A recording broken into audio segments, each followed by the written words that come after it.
Hello students, Mr. Bornheimer, and today we're going to be talking through, or I'll be presenting, our third presentation for Unit 1, and this will just be a continuation of the previous PowerPoint I've been working off from. You'll notice that on the screen right now, however, there are two slides, or two things side by side, and that's because today we're going to be working, or I'm going to be demonstrating a couple of example problems.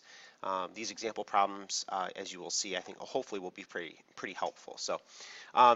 The fourth presentation for this unit will be more of a review covering some of the concepts mathematically that we've been going over in class. So if you have any questions and you want something included in the review, please let me know. All right, here we go. First of all, today we talked about parallax, and parallax is the apparent shift in objects when viewed from different angles. Now, this particular slide was not in your notes necessarily, but hopefully for future classes it will be.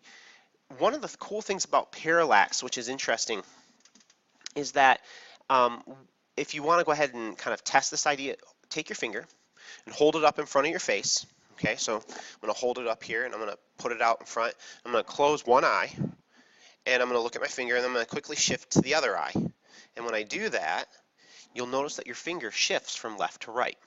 If you hold your finger really close in front of your face and you do it, you'll notice that the shift appears to be much larger. Now, if your hand is being held still, and it should be, you'll know that your hand's not moving.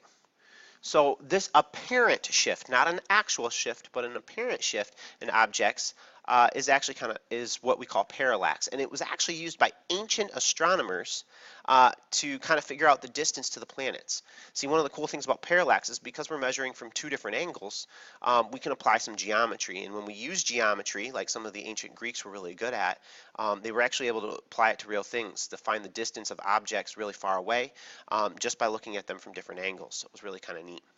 All right, so that's parallax. Okay, one thing we have to be concerned about with parallax is that if you're looking at something with one eye closed versus, and then you open that eye and close the other, it can cause your perspective to shift a little bit. So sometimes oftentimes it's a lot better when we take measurements to either do it with the same eye or you just do both eyes. And then that way we don't get this apparent shift and a possible skew in our answers. Okay, so that's parallax. If we go down the next slide to dimensional analysis. Dimensional analysis is something you should be fairly familiar with. To give you a quick example, okay? Let's say that I wanted to convert, and this really does deal with conversions. Let's say that I wanted to convert 1 yard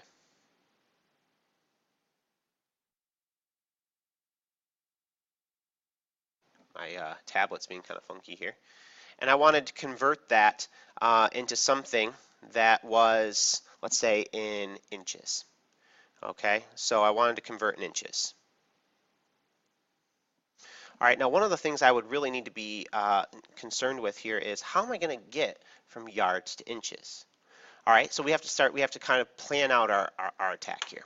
And some of the things that we might consider in doing this would be, oh, I don't know. We would say, okay, well, 1 yard is equal to about 3 feet, okay, or right about 3 feet, okay? And we would also say that 1 foot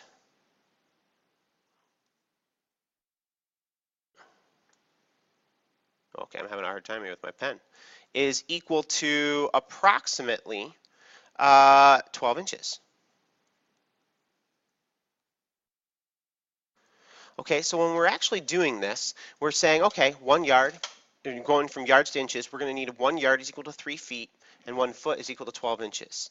And we're actually going to follow this path, okay, and we're going to go through these conversions and use them to get to our final answer. Okay, so this is how we might go about setting it up. We'll always want to start with what we're trying to convert. So in this case, 1 yard, okay? So we're going to convert 1 yard.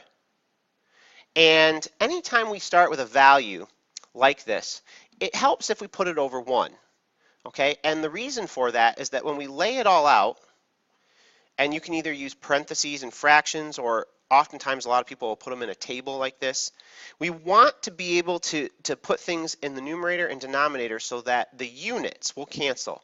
And the reason we're looking at the units is because it's this whole idea of dimensional analysis. We're analyzing a problem based on its dimensions or units. So, all right, I'm going to use my conversion here of 1 yard to 3 feet. And when I'm converting, I'm going to want to be able to I want it so that my yards cancel out and I move on to feet, because then we're going to convert from feet to inches. In order to do this, I'm going to need to place my conversion factor, okay, of yards to feet here. The question is, do I put yards in the top or yards in the bottom? And that's easily answered. If yards is in the top, then you need to put it where it is not. So I'm actually going to take and I'm going to say, okay, well, 1 yard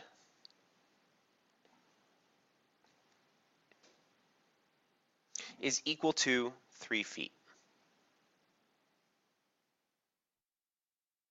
Okay, and when I go ahead and convert that or lay that out, you'll notice that these yards here are going to go ahead and cancel out. This unit's going to go away. Not the numbers, but the unit will, because a unit on top and a unit on the bottom will cancel. It's like having, okay, algebraically, an x over an x. They cancel out and they equal 1. Okay, so we can actually treat our units almost like variables here, all right, and how we deal with them mathematically. Now we can go from feet to inches, and because feet is here, we're going to go ahead and put it in the denominator. So 1 foot is going to be equal to 12 inches. Okay, I'm going to go ahead and put this on the screen, and that is actually supposed to be inches. And again, because the feet are, one is in top and one is in bottom, they will cancel out, and I'm left with only inches. So that's kind of cool. All right, I'm back. All right, so here we go. What we've got going on here is we're in the middle of a conversion, and what we see here is we were converting from yard to inches. Our yards cancel out, our feet cancel out, and we have inches. Okay, sorry for the brief pause in the video. So now what we do is we multiply through the top, we multiply through the bottom, and what we see is that it's going to get 3 times 12, which is 36. So I'm going to go ahead and write that over here. It's going to be 36. And on the bottom, I'm going to have 1 times 1 times 1, which is 1. So my answer is going to be 36 with my only unit, the only units I have left, which is inches. So the answer is 36 inches. Now that seems like a pretty straightforward problem. However, oftentimes in physics, we'll be working with a lot of different units, combinations of units, derived units, and it may get pretty complicated. Let's go over to our presentation here real quick and take a look. Dimensional analysis, a problem-solving method that focuses on units that are used to describe matter. Okay, simply put, it's the analysis of units in a problem to see if the math was done right. Basically, when we set up the problem like this, we're setting it up based on the units. When we do so, it helps us to organize all of the math so that instead of, if we were to accidentally divide by 12 by 3, that would be a much different answer than multiplying 12 and 3. So the units actually help us set up the problem so that when we multiply and simplify, we actually get the right answer. All right, so moving on. Here's an example problem. You have 70 miles per hour. A person is traveling 70 miles per hour for 10 seconds. How far did they travel in feet? All right, so let's take a look at that. Let's say, and we'll do it in blue this time, that we have 70 mph. And for the sake of this argument, I am not going to include the 0.0 or the 10. I really want to just focus on what we're doing here logistically. So we have 70 miles per hour, and we know that we are going to travel 70 miles per hour for 10 seconds. However, we're trying to find distance. How far did the person travel in feet? Okay, well, a couple of things here. First of all, we're working with miles and hours. However, we're given other quantities in seconds and feet. So there's actually two conversions that are going to take place here. Miles into feet, all right, so distance units, and then hours and seconds, which are our time units. All right, now if you remember, it's kind of, a rate problems. You can take a rate, and if you multiply rate times time, you get distance. Okay, so if you take a rate and you multiply it, oh goodness, I'm trying to get this, times time, okay, you can get distance. All right, so our rate here is 70 miles per hour, and I'm going to write it as miles over hours times, okay, 10 seconds, and that should give us our answer for feet. However, because all of the units are different, miles, hours, seconds, feet, the math won't work out. Okay, so what we need to do is we need to make sure that our time units are the same and our distance units are the same. All right, so that's where we're going to take this. All right, so let's just say that in this problem, we're not going to want to convert our final answer into miles because it's asking for it in feet. So really what we need to do is we need to take the 70 miles per hour and we really need to convert it into feet per second. Okay, because once it's in feet per second, we can multiply by 10 seconds, which then our time units are the same, and it will give us an answer in feet. So we need to take 70 miles per hour and we need to convert it into feet per second. So what we're going to do is we're going to take our 70, okay, miles per 1 hour, and we're going to set it up in our table so we can convert it from feet to seconds, or feet per second. All right, now the question we have to ask ourselves is, how many feet are in a mile? And you should probably know the answer to this. It's 5,280. So again, if 1 mile equals 5,280 feet, okay, 1 mile equals 5,280 feet, okay, then this is what we call a conversion factor. And basically it means that when we write it as a fraction or one of the numbers over the other number, it equals 1. And anytime you know from algebra, when you multiply something by 1, you're not changing the value of your fraction or your whatever it is you started with, even if it changes appearance. It'd be like me dyeing my hair blue. Okay, I'm not going to change it's not changing who I am. However, I might look a little different on the outside. So we're going to go back here. And we're going to say we have 70 miles per 1 hour, and we're going to use our conversion factor of 5,280 feet per mile, and we're going to have to put it in this table. We know that 1 mile is going to be 5,280 feet. Okay, now the reason I wrote it this way, I'm just trying to get this, yep, there we go. The reason I wrote it this way is so that my units, miles, if I start with 1 in the top, the other one has to go in the bottom. So I'm going to go ahead and cancel these out, just like in our previous problem. And now we're left with feet. And feet is what we want, so we're not going to touch it now at this point. However, we'd still have this hour here. Okay, and if you were to convert, and so what we need to do now is get hours into seconds. Well, we know, for instance, now that we've got this whole, unit thing, 1 in the top, 1 in the bottom, or vice versa. Hours is in the bottom, therefore, whatever hours we're going to be working with has to go in the top. So the question now is, all right, if we're trying to get to seconds, because over here it says we got to multiply by 10 seconds, how many seconds are in an hour? So we got to think about that. There are 60 minutes in an hour. There are 60 seconds in a minute. We take those two numbers, 60, we multiply them together, so 60 times 60, that's 3,600 seconds in 1 hour. So 3,600 seconds in 1 hour. Now we can go ahead and cross out these hours, and we're left with feet over seconds. And now we have converted our rate into something that is very useful. You take and you multiply these out. 70 times 5,280 divided by 3,600. Okay, and this is where our calculators are going to come in really handy. Okay, and we could try this all longhand and whatnot, but for the sake of time, we're just going to go ahead and calculate it. So 70 times 5,280 excuse me, 70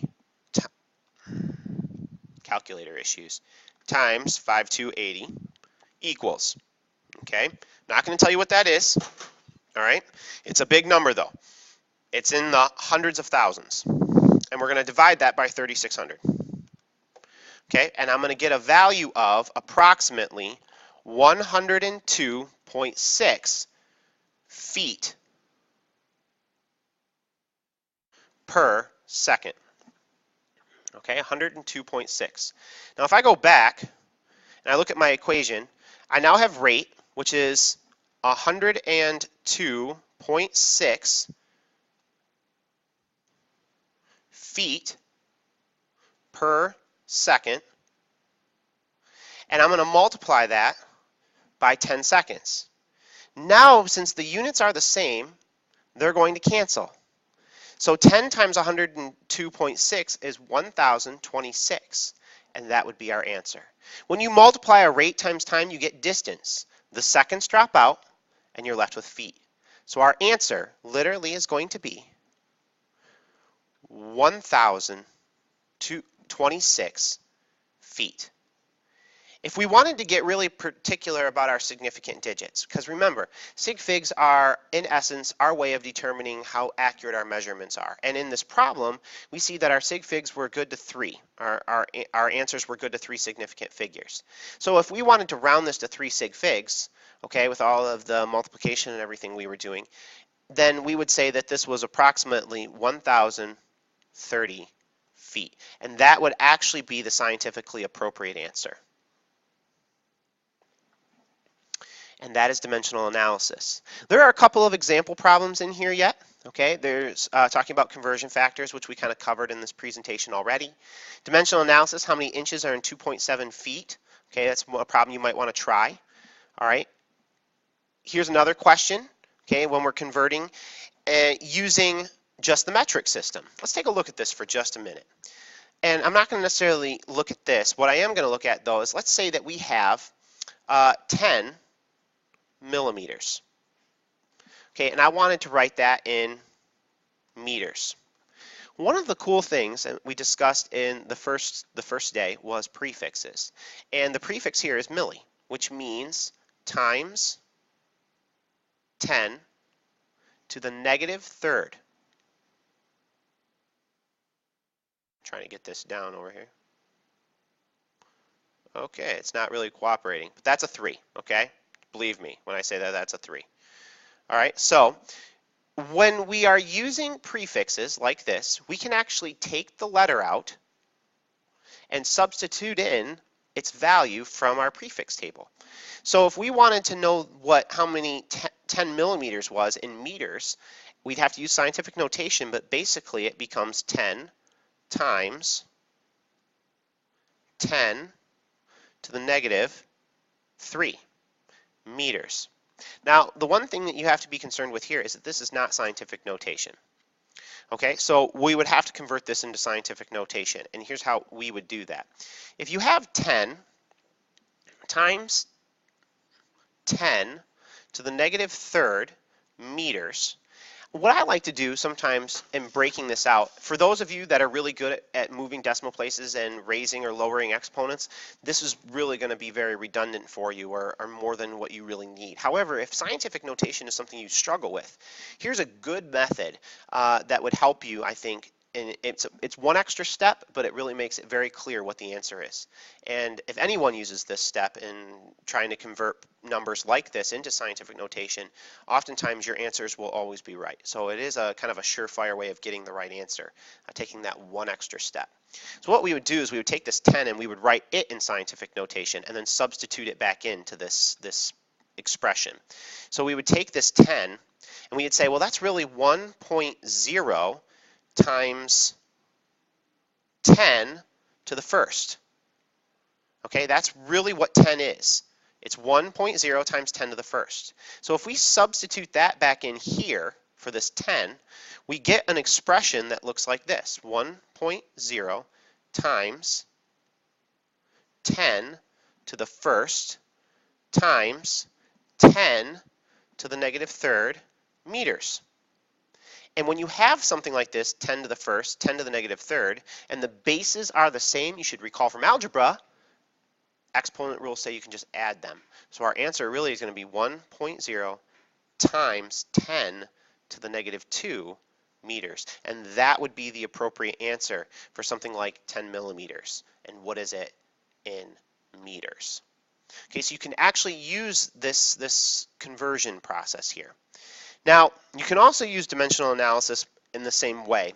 It's probably easier to learn the prefixes. However, if you wanted to, you could just say, okay, a meter is 1,000 millimeters. So if you have 3.45 meters,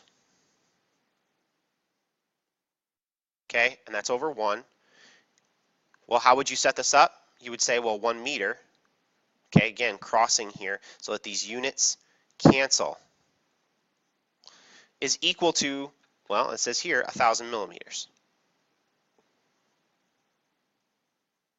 Okay, now you just do the multiplication and you end up with an answer of 3,450 millimeters. Okay, so there's plenty of ways to use dimensional analysis even when you're converting within the same thing, distance to distance, like in this situation where we're just changing units, a different form of units in distance. Okay, so there's a couple of examples there. Okay, I would challenge you to try this problem on your own, converting centimeters cubed to meters cubed. And if any of you do this, you convert centimeters cubed to meters cubed and you bring it to me before October 1st, okay, I'll give you extra credit. Okay, so, all right, here's another great example, and we'll go over that later probably. All right, and that is it for today. That is all we went over in class, looking at dimensional analysis and a couple of example problems. I hope that you got a lot out of this, and yeah, so this is Mr. Bornheimer signing off, and I'm going to be going to the home football game.